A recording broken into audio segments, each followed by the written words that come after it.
Hello viewers, আসসালামু আলাইকুম। Computer basic Bangla পেজের পক্ষ থেকে সবাইকে আন্তরিক শুভেচ্ছা ও অভিনন্দন। সো ভিউয়ার্স, এখন আমি আপনাদের মাইক্রোসফট ওয়ার্ড প্রোগ্রাম থেকে ইনসার্ট মেনুর মধ্যে যে অনলাইন পিকচার্স টুলসটি রয়েছে এখান থেকে কাজগুলো দেখাবো। অনলাইন পিকচার্স এই টুলসটির কাজ হচ্ছে আমরা যখন এখানে প্রেস করব তখন আমাদের সামনে এরকম একটি উইন্ডো আসবে। এখান থেকে যে সার্চ অপশনটি রয়েছে আমরা যদি চাই নেট থেকে কোনো একটি পিকচার ডাউনলোড করে আমাদের এই ব্ল্যাঙ্ক পেজের মধ্যে কাজ করতে, সেক্ষেত্রে আমাদের এখানে এই সার্চ অপশনে পিকচার লিখে যদি আমরা সার্চ করি তাহলে কিন্তু আমাদের সামনে এখানে পিকচার চলে আসবে এবং আমরা এখান থেকে যে পিকচারটিকে ইনসার্ট করতে চাই সেই পিকচার একটি প্রেস করে এখান থেকে ইনসার্ট অপশনে প্রেস করলে আমাদের সামনে পিকচারটি ইনসার্ট হয়ে যাবে। এটি হচ্ছে আমাদের এখান থেকে ইনসার্ট মেনু থেকে অনলাইন পিকচার্স এই টুলসটির কাজ। এরপরে যেটি রয়েছে শেপস অপশনে প্রেস করলে আমাদের সামনে এরকম অনেকগুলো শেপ আসবে। এখান থেকে আমরা কাজের প্রয়োজন আমাদের এখান থেকে যেটি প্রয়োজন আমরা চাইলে এখান থেকে সেটি নিয়ে ইউজ করতে পারি। ফার্স্টে যেটি রয়েছে টেক্সট বক্স, এই টেক্সট বক্স অপশনে প্রেস করলে আমাদের একটি প্লাস আইকন আসবে। এখন মাউসের ওকে বাটনে চাপ দিয়ে ধরে যদি আমরা এরকম টানি তাহলে কিন্তু আমাদের বক্সটি এখানে ক্রিয়েট হয়ে যাবে। এখন আমরা চাইলে এই বক্সের মধ্যে লেখালেখির কাজগুলো করতে পারবো। এখন আমরা যদি এই বক্সের মধ্যে প্রেস করি তাহলে দেখুন উপরে একটি ফরম্যাট টুলস এখানে দেখা যাচ্ছে। আমাদের এই শেপসের মধ্যে যে কাজগুলো রয়েছে সেগুলো করার জন্য মূলত আমরা এই ফরম্যাট এই টুলসটি ইউজ করি। এখন যদি আমি এই বক্সের বাহিরে একটি প্রেস করি তাহলে কিন্তু আমাদের এখানে সেই ফরম্যাট টুলসটি থাকবে না। ইনসার্ট থেকে যদি আমরা অন্য কোনো এখান থেকে শেপস নিতে চাই, এখানে বিভিন্ন ধরনের শেপস রয়েছে, আমরা চাইলে এখান থেকে শেপগুলো নিতে পারি। ধরুন আমি এখান থেকে আরও একটি শেপ নিলাম, নিয়ে এখানে এরকম দাগ টেনে আমরা এখানে একটি শেপ তৈরি করলাম। এখন দেখা যাচ্ছে এই শেপের মধ্যে প্রেস করলেই আমাদের উপরে আরও একটি ফরম্যাট টুলস দেখা যাচ্ছে। এই ফরম্যাট টুলসের মধ্যেই আমাদের এই শেপসের মধ্যে যে কাজগুলো রয়েছে সমস্ত কাজ এই ফরম্যাট টুলসের মধ্যেই রয়েছে। আমরা যদি এই ফরম্যাট টুলসটি ভালোভাবে পারি তাহলে আমাদের এই শেপের যে সমস্যাগুলো বা শেপ সম্পর্কে যে কাজগুলো রয়েছে সবগুলো কাজই আমরা পারবো। এখন আমি আপনাদের এই ফরম্যাট টুলসটি দেখাবো। ফার্স্টে আমি এই শেপের মধ্যে একটি প্রেস করলাম। এখন আমি এখান থেকে ফরম্যাট যে টুলসটি রয়েছে এটির মধ্যে প্রবেশ করব। প্রবেশ করলেই ফার্স্টে যে অপশনটি রয়েছে সেটা হচ্ছে এখানে অ্যারো। এখানে আমাদের যে আমরা ইনসার্ট থেকে শেপগুলো নিয়েছিলাম সেই শেপগুলো যদি আমরা চাই এই ফরম্যাট টুলস যে অপশনটি রয়েছে এখান থেকে চাইলে কিন্তু আমরা এই শেপগুলো ইউজ করতে পারি। এই অ্যারোতে প্রেস করলেই আমাদের সামনে অনেকগুলো শেপ আসবে। এখান থেকে চাইলে আমরা শেপগুলো নিয়ে এখানে কাজগুলো করতে পারি। এরপরে যেটি রয়েছে এডিট শেপ অপশনের কাজ হচ্ছে আমরা যদি এই শেপ পয়েন্টটিকে এডিট করতে চাই সেক্ষেত্রে এডিট পয়েন্টস অপশনে প্রেস করলেই আমাদের এই শেপটি এখান থেকে এডিট পয়েন্ট চলে আসবে এবং আমরা যেখানে প্রেস করব প্রেস করে যদি এখন আমরা এটিকে এডিট করতে চাই সেক্ষেত্রে চাইলে আমরা এরকম এই শেপটিকে এডিট করে নিতে পারবো। তো এটি হচ্ছে শেপ এডিট অপশন। এরপরে আমাদের এখানে যে অপশনটি রয়েছে সেটি হচ্ছে শেপ স্টাইলস। আমাদের এই অ্যারোতে প্রেস করলে এখানে অনেকগুলো কালার আসবে। এখান থেকে আমরা যে কালারে প্রেস করব আমাদের শেপ ব্যাকগ্রাউন্ডটি সেই কালারই এখান থেকে হয়ে যাবে। এরপরে এখান থেকে যেটি রয়েছে শেপ ফিল থেকে চাইলে আমরা শেপ যে আমাদের রয়েছে সেই শেপের ব্যাকগ্রাউন্ডটিকে কালার করার জন্য আমরা চাইলে এখান থেকে এই কালারগুলো ইউজ করতে পারি। এখান থেকে যদি এখন আমরা নো কালারে প্রেস করি তাহলে ভেতরে যে কালারটি থাকবে সেটি এখান থেকে উঠে যাবে। এরপরে এখানে আরো অনেক রকম কালার রয়েছে, মোর ফিল কালারস রয়েছে। এখান থেকে চাইলে আমরা কালারগুলো করতে পারি। এখান থেকে যে কালারে প্রেস করে ওকে করব আমাদের এখানে সেই কালারটি হয়ে যাবে। চাইলে এখানে আমরা পিকচার সেট করতে পারি। আমাদের এখানে পিকচার নিয়ে এসে আমরা যদি ইনসার্ট করি তাহলে সেক্ষেত্রে কিন্তু আমাদের এই ব্যাকগ্রাউন্ডে পিকচার সেট হয়ে যাবে। শেপ ফিল থেকে আমরা যদি চাই এখানে আরো অনেক রকম এখানে কালার রয়েছে, স্টাইলিশ কালার। আমরা এখান থেকে চাইলে কালারগুলো করতে পারি। মোর কালারস অপশনে গেলেও কিন্তু আমরা এখানে বিভিন্ন ধরনের কালার স্টাইল পাবো। এখান থেকে আমরা এগুলো চাইলে এখানে স্টাইল করে কালারগুলো দিতে পারি। এরপরে আমাদের ফরম্যাট থেকে যেটি রয়েছে শেপ আউটলাইন অপশনের কাজ হচ্ছে আমাদের যে সামনে শেপটি রয়েছে এই শেপের আউটলাইনটিকে কোনো একটি কালার করার জন্য মূলত আমরা এই শেপ আউটলাইন অপশনটি ইউজ করি। আমরা এখান থেকে যে কালারে প্রেস করব আমাদের আউটলাইন কালারটি কিন্তু সেটি এখান থেকে হয়ে যাবে। এখান থেকে নো আউটলাইনে প্রেস করলে আমাদের শেপের যে আউটলাইনটি সেটি এখান থেকে কালারটি উঠে যাবে এবং শেপ আউটলাইনের যে আমাদের কালারটি সেটি যদি মোটা করতে চাই সেক্ষেত্রে আমরা এখান থেকে চাইলে কিন্তু আউটলাইনটিকে মোটা করতে পারবো। মোটা করে এখন এখান থেকে একটি কালার দিলেই দেখুন আমাদের শেপের সে আউটলাইনটি এখান থেকে কালার হয়ে যাবে। এটি হচ্ছে শেপ আউটলাইন অপশনের কাজ। এরপরে যেটি রয়েছে শেপ ইফেক্টস, এখান থেকে চাইলে কিন্তু আমরা শেপগুলোকে আমরা বিভিন্ন ধরনের ইফেক্ট এখান থেকে দিতে পারি। এখানে অনেক রকম ইফেক্ট রয়েছে, এখান থেকে দেখলে আমরা নিজেরা এখান থেকে শেপ স্টাইলগুলো পারবো। তো এগুলো অবশ্যই আমাদের প্র্যাকটিস করতে হবে। বেশি বেশি করে প্র্যাকটিস করলে আমরা এই কাজগুলো ভালোভাবে শিখতে পারবো।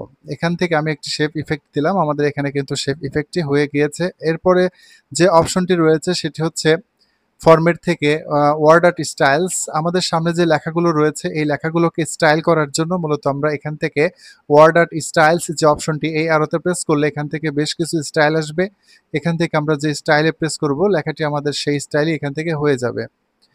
টেক্সট ফিল রয়েছে, আমরা যদি চাই লেখাটিকে কোনো একটি কালার করতে চাইলে আমরা এখান থেকে টেক্সট ফিল অপশনে এসে এখান থেকে অনেক রকম কালার পাবো। এখান থেকে যে কালারে প্রেস করব আমাদের লেখাটি এখান থেকে সেই কালারই হয়ে যাবে এবং এখান থেকে নো ফিল অপশনে প্রেস করলে কিন্তু আমাদের কালারটি উঠে যাবে এবং নিচের দিকে আসলে আমি এখানে আরও বিস্তারিত অনেক মোর অপশনে গেলেও কিন্তু চাইলে আমরা এখান থেকে কালারগুলোকে এডিট করতে পারবো। এইগুলো টেনে টেনে দেখলে আমরা বুঝতে পারবো যে এগুলো দিয়ে এখান থেকেও কালারগুলো করা যায়। তো এটি হচ্ছে আমাদের এখান থেকে টেক্সট ফিল অপশনের কাজ। এরপরে যেটি রয়েছে টেক্সট আউটলাইন, আমাদের লেখার আউটসাইডকে কালার করার জন্য মূলত আমরা টেক্সট আউটলাইন অপশনটি ইউজ করি।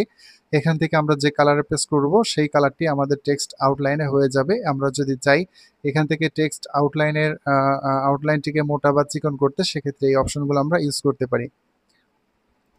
এরপরে যেটি রয়েছে টেক্সট ইফেক্ট, আমরা যদি এখান থেকে লেখাগুলোকে ইফেক্ট করতে চাই সেক্ষেত্রে আমরা এই ইফেক্টগুলো ইউজ করতে পারি। এখানে বিভিন্ন ধরনের ইফেক্ট রয়েছে, চাইলে আমরা লেখাগুলোকে এখান থেকে বিভিন্ন ধরনের ইফেক্টে এখান থেকে ক্রিয়েট করতে পারি। এখানে অনেক ইফেক্ট রয়েছে, আমরা এগুলো ইউজ করব, কাজের প্রয়োজনে আমরা এগুলো ইউজ করব। এরপরে যেটি রয়েছে টেক্সট ডিরেকশন, আমাদের এই লেখাটিকে উল্টো করার জন্য মূলত আমরা এই টেক্সট ডিরেকশন অপশনটি ইউজ করি।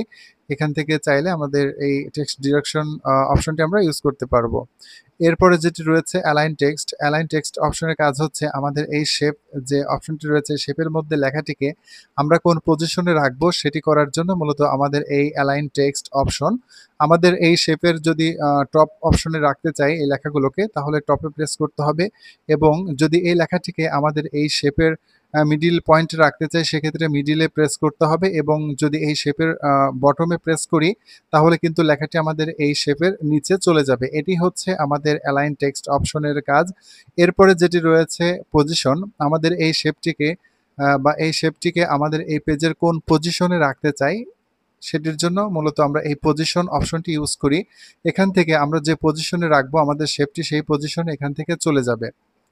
এরপরে যে অপশনটি রয়েছে সেটি হচ্ছে র্যাপ টেক্সট অপশনে প্রেস করলে আমাদের সামনে এরকম বেশ কিছু অপশন আসবে। আমাদের এখান থেকে যদি আমরা স্কোয়ার অপশনে প্রেস করি তাহলে কিন্তু আমাদের এই শেপের আউটসাইড দিয়ে আমরা চাইলে লিখতে পারবো, টাইট করলেও আমাদের এই শেপের আউটসাইড দিয়ে আমরা লেখালেখির কাজগুলো করতে পারবো।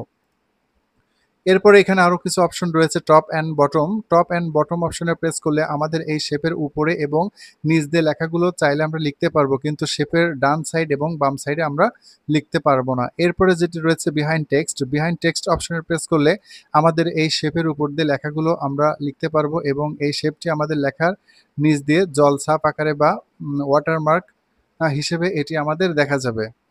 এটি হচ্ছে আমাদের এখান থেকে বিহাইন্ড অপশনের কাজ। এরপরে যেটি রয়েছে ইন ফ্রন্ট অফ টেক্সট, আমাদের এই ইন ফ্রন্ট অফ টেক্সট অপশনে প্রেস করলে আমাদের সামনে যে শেপটি রয়েছে এই শেপটির নিচ দিয়ে লেখাগুলো থাকবে কিন্তু আমরা যদি লেখার মাঝখানে শেপটিকে নিয়ে যাই সেক্ষেত্রে কিন্তু আমাদের এই শেপটি যেখানে থাকবে সেখানে কোনো লেখা দেখা যাবে না। আমাদের এই শেপটিকে যদি আমরা এডিট করতে চাই সেক্ষেত্রে এডিট র্যাপ পয়েন্টস অপশনে প্রেস করলে কিন্তু আমাদের এই শেপটি এডিট পয়েন্ট চলে আসবে, চাইলে আমরা এখান থেকে এডিট করতে পারবো। এরপরে যে অপশনটি রয়েছে সেটি হচ্ছে ব্রিং ফরওয়ার্ড এবং সেন্ড ব্যাকওয়ার্ড। ব্রিং ফরওয়ার্ড অপশনের কাজ হচ্ছে আমাদের সামনে যে তিনটি শেপ রয়েছে এই তিনটি শেপকে এখন আমি যদি এরকম পাশাপাশি রাখি, এখন আমাদের নিচের যে শেপটি রয়েছে এই শেপটিকে উপরে নিয়ে আসার জন্য মূলত আমরা এই ব্রিং ফরওয়ার্ড অপশনটি ইউজ করি। আমাদের নিচের শেপটিকে উপরের দিকে নিয়ে আসার জন্য এখন ব্রিং ফরওয়ার্ডে প্রেস করলে একটু একটু করে দেখুন আমাদের নিচ থেকে উপরে চলে আসলো, এবং সেন্ড ব্যাকওয়ার্ড অপশনে প্রেস করলে আমাদের শেপগুলো এরকম নিচের দিকে চলে যাবে। এটি হচ্ছে সেন্ড ব্যাকওয়ার্ড এবং ব্রিং ফরওয়ার্ড অপশনের কাজ। এরপরে যেটি রয়েছে সেকশন পেন, এটার কাজ হচ্ছে আমাদের এখানে যতগুলো শেপ থাকবে প্রত্যেকটি শেপ আমাদের এখানে দেখাবে। এখান থেকে আমরা যদি চাই সবগুলো শেপকে হাইড করতে, সেক্ষেত্রে হাইড অল অপশনে প্রেস করলে আমাদের সামনে যতগুলো শেপ থাকবে প্রতিটি শেপ এখান থেকে হাইড হয়ে যাবে, এবং এখান থেকে শো অলে প্রেস করলেই আমাদের সবগুলো এখান থেকে শেপগুলো শো করবে। এটি হচ্ছে হাইট এবং আনহাইট অপশনের কাজ। এরপরে ফরম্যাট থেকে যে অপশনটি রয়েছে অ্যালাইন, অ্যালাইন অপশনের কাজ হচ্ছে আমাদের এখানে যে ৩টি শেপ রয়েছে এই ৩টি শেপকে একই লাইনে নিয়ে আসার জন্য মূলত আমরা এই অ্যালাইন অপশনটি ইউজ করতে পারি। এর জন্য ফার্স্টে আমাদের এই শেপগুলোকে মার্ক করতে হবে। আমাদের কিবোর্ড থেকে কন্ট্রোলে ধরে ৩টি শেপকে মার্ক করে এখন যদি আমরা এখান থেকে অ্যালাইন অপশন থেকে অ্যালাইন, এখানে সেন্টার রয়েছে, align right, align top, align middle রয়েছে, আমরা যদি এখান থেকে মিডিল অপশনে প্রেস করি তাহলে দেখুন আমাদের এই শেপগুলো মিডিলে চলে গিয়েছে। এবং আমরা যদি এখান থেকে এখন হরাইজেন্টাল গুলোকে সমান করতে চাই, সেক্ষেত্রে আমরা এখান থেকে হরাইজেন্টালে প্রেস করলাম, আমাদের হরাইজেন্টালগুলো এখানে সমান হয়ে যাবে, এবং এখান থেকে ভার্টিক্যালে প্রেস করলে আমাদের এই শেপের যে ভার্টিক্যাল সেটিও সমান হয়ে যাবে। এটি মূলত আমাদের শেপগুলোকে সমান করার জন্য আমরা এই অ্যালাইন অপশনটি ইউজ করে থাকি। এরপরে যেটি রয়েছে গ্রুপ, আমাদের সামনে যে ৩টি শেপ রয়েছে এই ৩টি শেপকে গ্রুপ করার জন্য আমরা এই গ্রুপ অপশনটি ইউজ করতে পারি। এর জন্য ফার্স্টে আমাদের এই শেপগুলোকে মার্ক করতে হবে। ৩টি শেপকে মার্ক করে এখন যদি আমরা এই ড্রপ ডাউনে প্রেস করি, প্রেস করলে গ্রুপ লেখা আসবে, এখান থেকে গ্রুপ লেখাতে প্রেস করলেই আমাদের এই ৩টি শেপ একটি হয়ে যাবে। এটি হচ্ছে গ্রুপ অপশনের কাজ, এবং এটিকে ছাড়ানোর জন্য আমরা যদি গ্রুপ থেকে আনগ্রুপ অপশনে প্রেস করি তাহলে কিন্তু আমাদের এই শেপগুলো আনগ্রুপ হয়ে যাবে। এরপরে যেটি রয়েছে রোটেট, আমাদের এই শেপগুলোকে রোটেট করার জন্য আমরা এই রোটেট অপশনটি ইউজ করতে পারি। এটি হচ্ছে রোটেট অপশনের কাজ। এরপরে আমাদের যে অপশনটি রয়েছে ফরম্যাট থেকে, সেটি হচ্ছে আমাদের এখানে সাইজ, আমাদের এই শেপ সাইজটিকে আমাদের এরকম মডিফাই করার জন্য মূলত আমরা এই সাইজ অপশনে এগুলো ইউজ করে থাকি। আমরা এগুলো এরকম অ্যারোতে প্রেস করলে আমাদের এই শেপগুলো এরকম এডিট হতে থাকবে। তো এটি ছিল আমাদের ইনসার্ট থেকে যে অনলাইন পিকচার্স এবং শেপস দুটি টুলস, এই দুটি টুলসের এগুলো পারলেই আমরা এই অনলাইন পিকচার্স এবং শেপসের মধ্যে যে কাজগুলো রয়েছে এগুলো আমরা করতে পারবো। সো ধন্যবাদ। আগামী ভিডিওতে আমি আপনাদের স্মার্ট আর্ট এই টুলস থেকে কাজগুলো দেখানোর চেষ্টা করব।